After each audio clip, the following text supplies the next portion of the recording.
good morning, or good night. Today we're gonna have some banging information for you. I know, the most clickbaity sounding thing of all time, to save a bunch of Primogems. We're gonna save you a bunch of money. This weapon's not worth pulling on, but today I can finally make a video like that. I think this might be the first one someone checked where I've been like, it's not worth pulling this weapon. If you really, it's a really attractive weapon, but it's like, it might not be worth pulling for you. So we're gonna save you a bunch of Primogems. If you're a free-to-play player, this is gonna be the video for you. Did you hear that? Did you hear that? Why not? Saving you money today. But where's the beanie? The beanie. Where's the... So if you've been paying attention, we're gonna be getting something called the Catch in 2.1. It's gonna be a free event weapon, and it's gonna be able to be refined all the way up to R5. And this weapon is amazing. It's beaten out by a mile like all the other 4-star spears for a long time, unless it's under certain circumstances there. If you guys want to see those circumstances, check it out. But this weapon is insane. It's gonna beat out a lot of the 5-star weapons as well. So let's talk about the Catch. Let's talk about why this weapon is so good, even in comparison to the new 5-star weapon, the good old Engulfing Lightning, which is made just for Baal. Pretty much just Baal. Like a ER Xiangling for that elemental burst team, the national team. It's gonna be really good on her too, so I can't lie about that. Check out some numbers here on the good old Excel spreadsheet. Math nerds, join on in.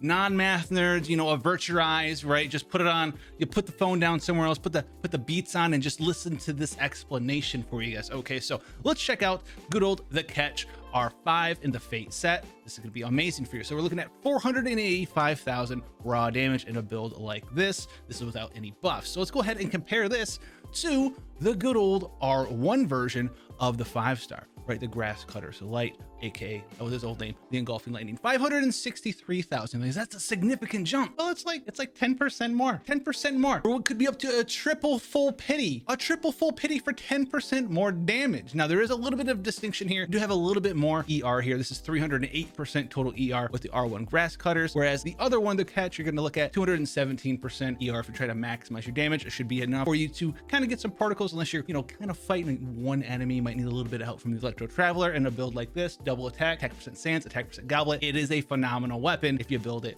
correctly. Now this does change, however, when you have buffs. So how good is this weapon compared to a buffed up version of the Grasscutter's Light? So if you have like C6 Kujo Sara flying around there, which also is going to buff up your damage way more than pulling for one of the weapons that you might not even need. So that's what we're going to talk about too at the end of this video, is if you're willing to bump up your Baal's damage, it might be worth your time to pull for additional balls. Don't get one ball in the spear, get multiple balls and then slap on that event weapon. It's going to do more for your damage. C1, you get bonus stacks of Resolve, which is going to boost up the multipliers, as you can see here, up to 495% on your elemental burst, up to 92% at Constellation 3 for your auto attack / charge attacks there, and then element for your elemental burst, 495% additional mod if you can hit max Resolve stacks and you have Constellation 3. So this is going to help you out a ton if you're able to do that, and that might be worth way more, and it's definitely worth way more than moving from the Catch over to the R1 5-star spear. So this is 563 damage, 8 Grasscutter's Light. Let's look at the buffed R1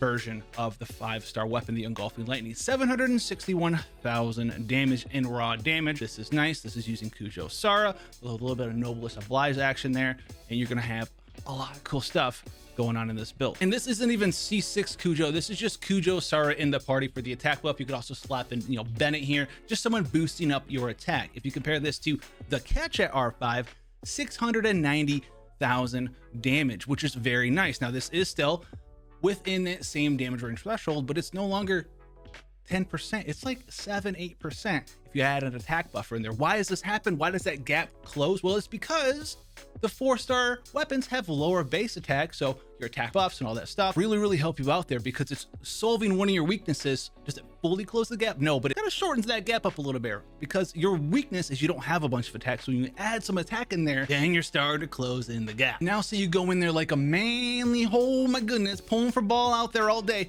and you get C6 Kujo Sara for that extra 60% crit damage, 916,000 damage on the R1 good old 5-star weapon.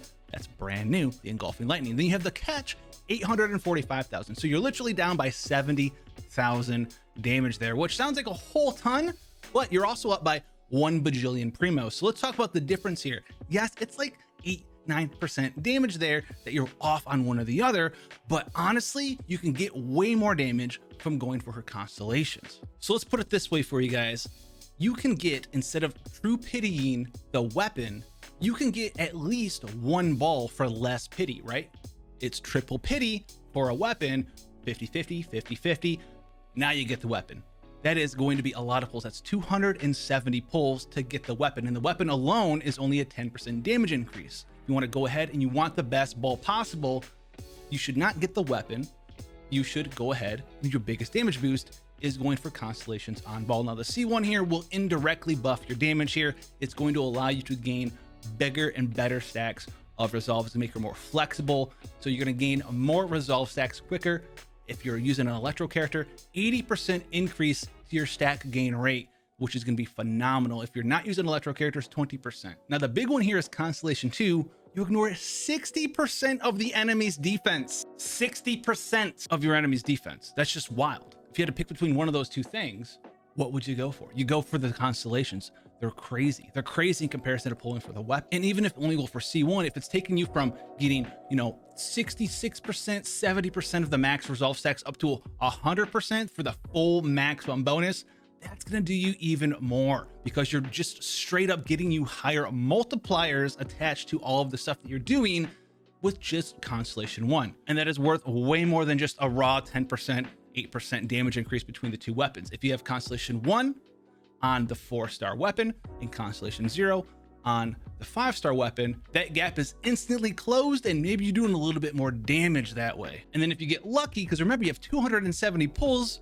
to try to get that one at maximum, the 5-star weapon, and say 270 pulls to play the 50-50, guarantee a Baal, and then play the 50-50 again. You could get Constellation 2 versus, yes, getting the weapon. C1 and stopping or C2 on Baal is going to be way more damage, especially with that C2, than just the weapon itself. So if this Constellation 1 already makes you hit that gap, closes that gap, that's going to be awesome for you. It's going to be so good. And I would tell anyone every day of the week, because this weapon is so strong, especially if you're using an attack buffer in your team Bennett, Kujo-Sara, it's fantastic. Now on top of that as well, the other side thing is if you're pulling on the character banner for Baal, you have higher odds, obviously higher than 0, because you have 0% chance of pulling for Kujo-Sara on the weapon banner. You can get constellations for Kujo-Sara. Yes, it doesn't snapshot on her elemental burst. You're still going to get 60% crit damage bonus for a very long majority of the time. And if you get really good in there, you leave a little crow feather there and shoot another crow feather there because you have C2 of Kujo-Sara. You could do it in the right way